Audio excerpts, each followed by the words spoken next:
नमस्कार दोस्तों, स्वागत है हमारे YouTube चैनल I2 सॉल्यूशन में। मैं जयचंद्र झा। आज आपको एक कन्वेंशनल टूर लोग जो आप जानते हैं, अगर हम लोगों के पास पैसे होते हैं तो हम लोग क्या करते हैं, कहाँ जमा करते हैं? बैंक एफडी में। बैंक एफडी में क्यों जमा करते हैं? क्योंकि लिक्विडिटी अच्छी होती है। जब हमें ज़रूरत होती है हम लोग वहाँ से पैसे निकाल सकते हैं और एक फिक्स हमें उस पर रिटर्न मिलता है। और ये बहुत ईजी और एसेसेबल होता है। हर किसी के आसपास में बैंक होता है जहाँ पे हम लोग जाके कर सकते हैं। तो दोस्तों, आज जो मैं ये वीडियो बना रहा हूँ, अगर मैं प्रयास करूँगा, अगर इस वीडियो को आपने लास्ट तक देखा तो मैं आपके पास एक ऐसा ऑप्शन दे रहा हूँ, आपको मैं एक ऐसा टूल दे रहा हूँ जिसके थ्रू आप एफडी के एक अलग प्रोडक्ट आपको मैं ऑफर करूँगा जो एफडी से बेटर रिटर्न देगा, अगर आप अपने आप को थोड़ा एडजस्ट कर लेते। तो दोस्तों, आज जो मैं बात करने वाला हूँ फिक्स मैच्योरिटी प्लान एफएमपी के बारे में।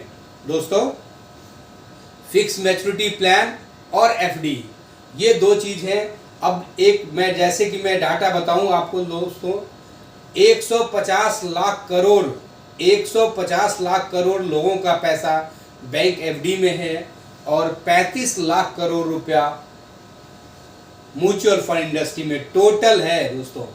तो आप याद रखिएगा, आप ज़्यादातर लोगों का पैसा एफडी में पड़ा हुआ है। और एफडी में क्यों पड़ा हुआ है, हमें इसके बारे में अवेयरनेस नहीं है, या हम लोगों को एफएमपी के बारे में या और भी जो इस तरह के प्रोडक्ट हैं उसके बारे में हमें जानकारी अभाव है, या हम उस तक हमारी पहुंच नहीं है। तो दोस्तों, जो मैं आज बात करने वाला हूं एफएमपी के बारे में। दोस्तों, ये एफएमपी 60 दिन से लेकर के 90 दिन, 1 साल, 2 साल, 3 साल, 4 साल, 5 साल का भी होता है। और दोस्तों, एफएमपी फिक्स मैच्योरिटी प्लान होता है। ये म्यूचुअल फंड क्या होता है और ये कैसे काम करता है, इसके लिए हमारे वीडियो आप हमारे YouTube चैनल I2 सॉल्यूशन पे जाएंगे तो वहाँ पे आप जा कर के देखेंगे तो म्यूचुअल फंड क्या है और ये कैसे काम करता है दोस्तों, वहाँ पे आप देख सकते हैं। तो दोस्तों, ये म्यूचुअल फंड का ये डेट सेगमेंट का है, ये डेट प्रोडक्ट होता है। डेट प्रोडक्ट का मतलब जो ये पैसे को डेट इंस्ट्रूमेंट में लगाते हैं। डेट इंस्ट्रूमेंट का मतलब इक्विटी रिलेटेड प्रोडक्ट में नहीं लगाते हैं, डेट में लगाते हैं। लेकिन दूसरे डेट से ये डेट कैसे अलग होता है दोस्तों, दूसरा जो डेट होता है उसको डेट प्रोडक्ट का, या जो हम जिस प्रोडक्ट को जिसको हम कहते हैं बैफ कहते हैं, बैलेंस एडवांटेज, उसमें हम क्या करते हैं, डेट प्रोडक्ट को अपने पोर्टफोलियो के हिसाब से हम सेल करते हैं, परचेज करते हैं, और अगर हमें लगता है ये अच्छा रिटर्न दिया तो फिर इसको हम सेल करते हैं, फिर दूसरे प्रोडक्ट को परचेज करते हैं, फिर दूसरे को सेल करते हैं। तो इस सेल और परचेज को करने में हमारा ढेर सारा वहाँ पे एक्सपेंसेस होता है दोस्तों। लेकिन यहाँ पे एफएमपी में क्या होता है, फिक्स मैच्योरिटी पीरियड होता है। इसमें ये क्लोज इंडेड प्लान होता है दोस्तों।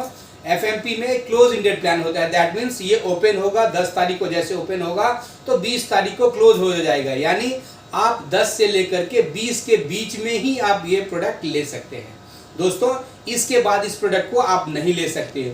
और इसका जो फंड मैनेजर होता है, वो फंड मैनेजर क्या करता है, जैसे हमारा सपोज कीजिए आपने यहाँ पे लिया है, सपोज कर लो दोस्तों, आपने ये प्रोडक्ट लिया है 4 साल, 3 साल, 3 ईयर और 2 मंथ्स का लिया है दोस्तों। तो हमारा जो फंड मैनेजर होगा वो क्या करेगा, ऐसे ही certificates of deposit, corporate bonds ये लेगा जिसका मैच्योरिटी 3 ईयर और 2 मंथ का हो। दोस्तों, इससे क्या होता है, इससे हमें क्या फायदा होता है, ये हमें सेल परचेज करने की, इसमें जो हम प्रोडक्ट लेते हैं उसको ये जो हमारा फंड मैनेजर होता है वो इस तरीके से लेता है जो इसको 3 साल 2 महीने तक रखता है। तो यानी इसको हम होल्ड करते हैं दोस्तों। इससे क्या होता है, हमारी कॉस्टिंग, इसमें कॉस्टिंग कम रहती है और ये हमें बेटर रिटर्न उसके हिसाब में देता है। तो दोस्तों, एक तो ये हो गई। दूसरी बात, अगर मैं एफडी और इसमें कंपेयर करूं तो दोस्तों दोनों ही एक ही प्रोडक्ट है। अगर मैं इधर एफएमपी और ये मैं इधर एफडी करता हूँ, ट्रेडिशनल एफडी करता हूँ, तो दोस्तों आपको पता होगा ये है 5.4, 5.5, 5.6 और 5.6। दोस्तों ये एफडी का 1 साल का रेट है, ये 2 साल का, ये 3 साल का, ये 4 साल का और ये 5 साल का। इस पे अगर सीनियर सिटीजन है तो 0.5% दोस्तों एक्स्ट्रा मिल जाता है। ये हमारा एफडी का रिटर्न है। दोस्तों अगर आप एफडी के रेट के रिटर्न से अगर आप सेटिस्फाइड है तो आपके लिए बेस्ट टूल है, क्योंकि यहाँ पे इंटरेस्ट में फ्लक्चुएशन नहीं है। लेकिन दोस्तों अगर बात करूँ यहाँ पे टैक्सेशन की, याद रखिएगा अगर यहाँ पे जो भी इनकम आता है वो आपके जो इंटरेस्ट आता है, इंटरेस्ट आता है वो आपके इनकम में ऐड हो जाता है। अगर सपोज कीजिए आपके इनकम है 10 लाख है और इंटरेस्ट इनकम हो गया आपका 3 लाख हो गया, तो दैट मीन्स ये आपका आ गया 30 लाख हो जाएगा। दोस्तों 10 लाख से आपका इनकम था और ये 3 लाख आपका इंटरेस्ट आ गया, तो यानी ये हो गया 30 लाख। अब दोस्तों 30 लाख के हिसाब से आप 20% के जैसे स्लैब में आते हैं तो 20% के हिसाब से इसमें से आपका टैक्स कटेगा। दोस्तों अगर मैं यही तो ये एफडी, अगर दोस्तों अगर आप एफडी के रेट से सेटिस्फाइड है, अगर आप इसके टैक्स कैलकुलेशन से आप जानते हैं उसके बारे में, तो आपके लिए बेटर रिटर्न है, क्योंकि यहाँ पे कोई फ्लक्चुएशन नहीं होता, रेट ऑफ रिटर्न फिक्स है। लिक्विडिटी अगर आप चाहें तो इसको तोड़ सकते हैं, लॉस तो है लेकिन आप तोड़ सकते हैं। अगर दोस्तों मैं यहाँ पे आता हूँ एफएमपी में, दोस्तों यहाँ पे भी आप 1 साल, 2 साल, 3 साल, 4 साल, 5 साल का आप ले सकते हैं। दोस्तों अगर आप 1 साल का लेते हैं, 2 साल का, 3 साल का, तो दोस्तों जैसा कि मैंने बताया था मार्जिनल इससे बेटर रिटर्न यहाँ पे मिलेगा। वो चाहे आप 1 साल का लें, 2 साल का लें, 3 साल का लें। अगर मैं एक एग्जाम्पल के तौर पे यहाँ पे बताऊं, अगर आपने 3 ईयर और 1 मंथ का कोई लिया है तो इसके साथ ही दोस्तों इसमें होता है इंडेक्सेशन बेनिफिट। इंडेक्सेशन बेनिफिट का मतलब ये हुआ दोस्तों, अगर आपने यहाँ पे 1 लाख रुपया लगाया और 3 साल 1 मंथ के बाद आपकी वैल्यू हो गई 1,24,000, जैसा कि मैं पिछले वीडियो में बताया भी था। तो दोस्तों आपका यहाँ पे इंडेक्सेशन वैल्यू के साथ आपकी ये कॉस्टिंग हो गई 1,21,000।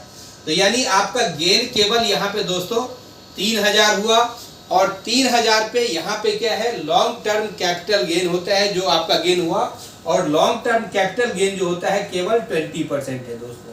तो अगर यहाँ पे देखेंगे 3,000 का अगर 20% करूंगा तो ओनली 600 रुपया हमें टैक्स देना पड़ता है। तो दोस्तों ये जो टैक्स इंडेक्सेशन बेनिफिट है ये केवल और केवल म्यूचुअल फंड इंडस्ट्री में ही मिलता है। दोस्तों आप देख सकते हैं यहाँ पे बैंक एफडी है और यहाँ पे एफएमपी है।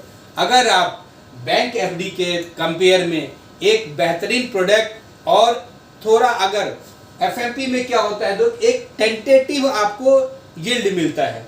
इसको टेंटेटिव यील्ड इसलिए कहते हैं दोस्तों कि अगर यहाँ पे मार्केट के हिसाब से इंटरेस्ट रेट मूव करती है, मार्केट के हिसाब से इंटरेस्ट रेट मूव करती है, तो आपका जो यहाँ पे बताया गया है इनिशियल स्टेज में जो इंटरेस्ट रेट बताया गया है उससे थोड़ा सा प्लस भी हो सकता है और थोड़ा सा माइनस भी हो सकता है। तो दोस्तों अगर आप इसको एडजस्ट कर सकते हैं तो एफडी के कंपेयर में यहाँ पे एक बेटर रिटर्न आप पा सकते हैं। तो दोस्तों मैंने प्रयास किया है यहाँ पे एफएमपी और एफडी के बारे में। एफएमपी एफडी से अगर आप थोड़ा रिस्क को एडजस्ट कर लें, अपने माइंडसेट को कर लें, तो एक बेहतरीन प्रोडक्ट हो सकता है। वो चाहे आप 1 साल का लें, 2 साल का लें, 3 साल का लें, 4 साल का लें, 5 साल का।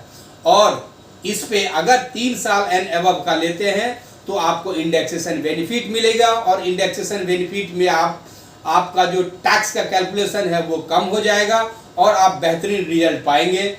दोस्तों इस तरह मैंने प्रयास किया है जो आपको एक कन्वेंशनल एफडी के कंपेयर में एक बेहतरीन प्रोडक्ट बताने का। और अगर मैं इसमें अपने आप को सक्सेस तब पाऊंगा आप जब कमेंट करके बताएंगे जो आप एफएमपी के बारे में क्या नज़रिया आपका, कुछ कन्वेंशनल प्रोडक्ट के कंपेयर में एफएमपी के बारे में आपने क्या सोचा, और अगर इसके बारे में आपको कितना करना चाहिए तो जो आपके फाइनेंशियल प्लानर है, जो आपके एडवाइजर है, आप उनसे सलाह ले लीजिए अपने प्रोडक्ट का। क्या है कि ये जो एफएमपी होता है दोस्तों, एफएमपी होता है ये क्लोज इंडेड होता है। क्लोज इंडेड का मतलब अगर आपने 3 साल के लिए लगाया तो 3 साल के लिए क्लोज हो जाएगा। तो यहाँ पे वही पैसा लगाए जो आपको 3 साल के लिए जरूरत नहीं है। अगर दोस्तों क्लोज इंडेड प्लान में अगर आपके पास कुछ एसेट ऐसा है जिसको आप साइड कर सकते हैं तो ये बेहतरीन प्रोडक्ट आपके लिए हो सकता है और एफडी के कंपेयर में बेटर रिटर्न यहाँ पे गेन करेंगे। थैंक यू दोस्तों, मैं प्रयास किया हूँ जो आपको एफएमपी के बारे में एफडी के कंपेयर में एक कंपैरेटिव नॉलेज देने का। अगर आपको ये वीडियो अच्छा लगा हो तो लाइक करेंगे, सब्सक्राइब करेंगे, दोस्तों में शेयर करेंगे। Thank you. जय हिंद, जय भारत।